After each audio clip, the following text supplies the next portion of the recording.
Are you ready to get your freak off on? Hello, my fam. It is Perez, the queen of all media, the original influencer, and your number one source for everything Diddy drama. This is the last video from an explosive day in court. If you missed the ones I shared earlier today, they were 3. Watch those to be fully caught up. As you know, the disgraced, disgusting music mogul is facing federal charges of trafficking, racketeering, and we left off with testimony from his most recent girlfriend, Jane, a pseudonym. Specifically, early on in their relationship when Diddy wanted to start getting freaky. She says that night when he asked her to have their first freak off, quote, "I truly felt that night just opened like a Pandora's box in the relationship. It just completely set the tone for our relationship moving forward." Jane started getting emotional, crying when she explained to the jury that she and the Bad Boy Records founder started having intense conversations when they watched adult films together.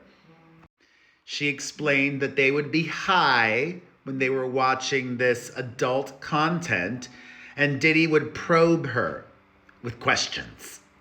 It was more like a question, like, do you like what you see there? Do you like that? Do you want that? Can you imagine that? Pretend that that's here and I'm that person. And then it was her job to make his fantasies reality. Jane says that drugs were a constant in her sex life with Diddy.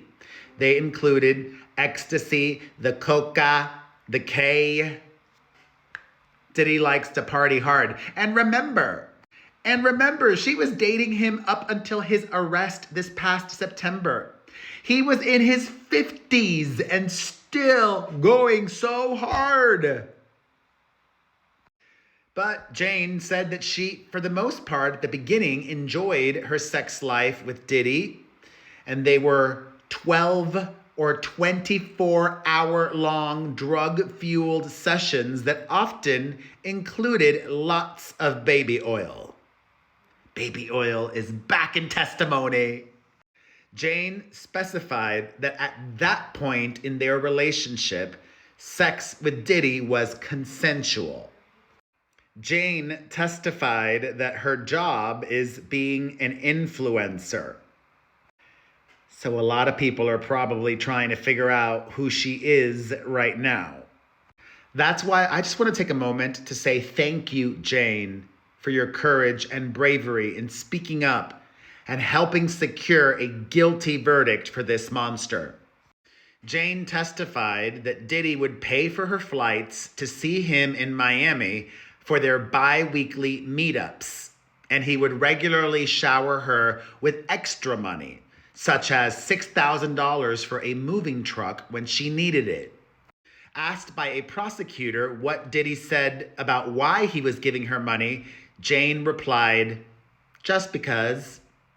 Before meeting Diddy, Jane revealed that she had only used drugs on 2 occasions, and only ecstasy. She says that all of these new substances were introduced to her for the first time by him, and that they would use drugs every time they saw each other. The Washington Post made this very interesting observation from one of their courtroom reporters. Quote, "While his ex-girlfriend testifies against him, Sean Combs has periodically looked over his shoulder toward the jurors." He did so as the woman, using the alias Jane, described Combs giving her large cash gifts, and he peaked again when she detailed a bad reaction to ecstasy during one of the couple's holidays. He is really risking it because the judge warned him earlier today to stop nodding or focusing on the jury. The judge does not want him swaying them in any way or intimidating them. Don't look at the jury. Or actually, you know what? Keep looking at them, brah. Keep looking at them. Jane says that she was really consumed by Diddy and that her job as an influencer suffered after they started dating because, quote, I prioritized this relationship. Jane shares that the largest amount of a gift that she ever received from Diddy was $20,000.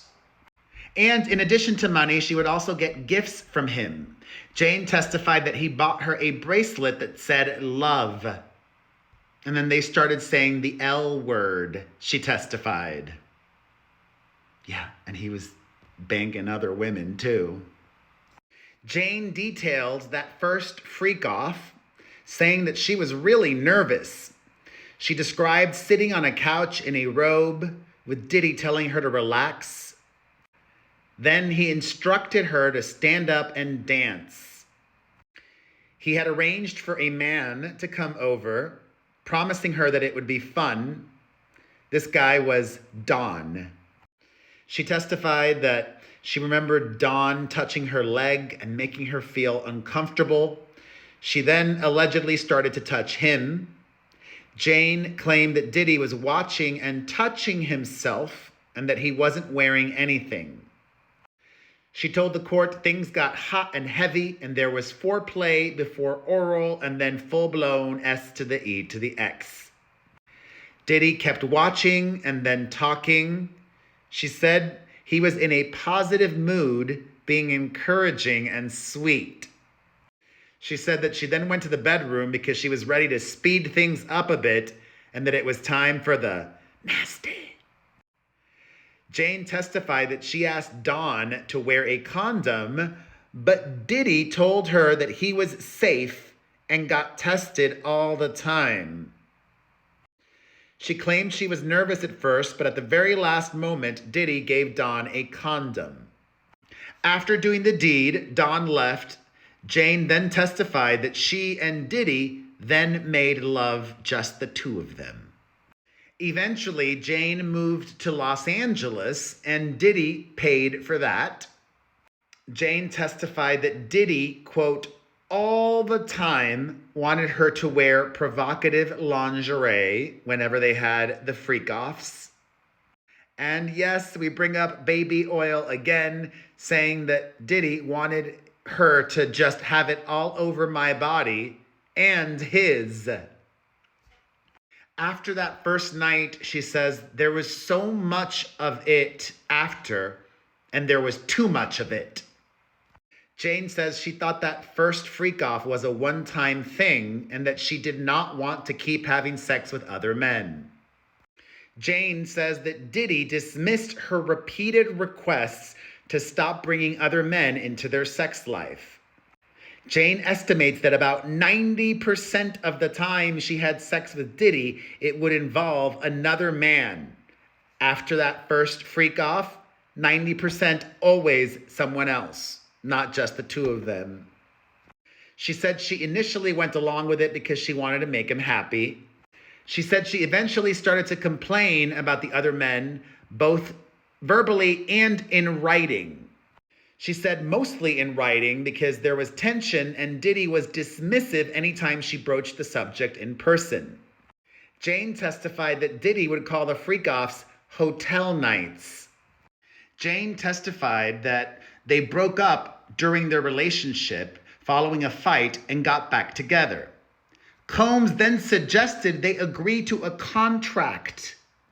Diddy asked Jane how much an allowance she would want in a month. She agreed on $10,000. Jane said that hotel nights would take place in multiple cities and that his former chief of staff, Christina Courtroom, would make all the arrangements. Co-conspirator. She said the hotel nights would follow a pattern. First prolonged foreplay, then oral, then intercourse, and that Diddy would be directing things. She mentioned everything would be covered because of the obsessive use of baby oil. And Jane left us hanging. She will be back tomorrow with more on the witness stand, and so will I. Until then, though, let's discuss everything we've learned in the comments section.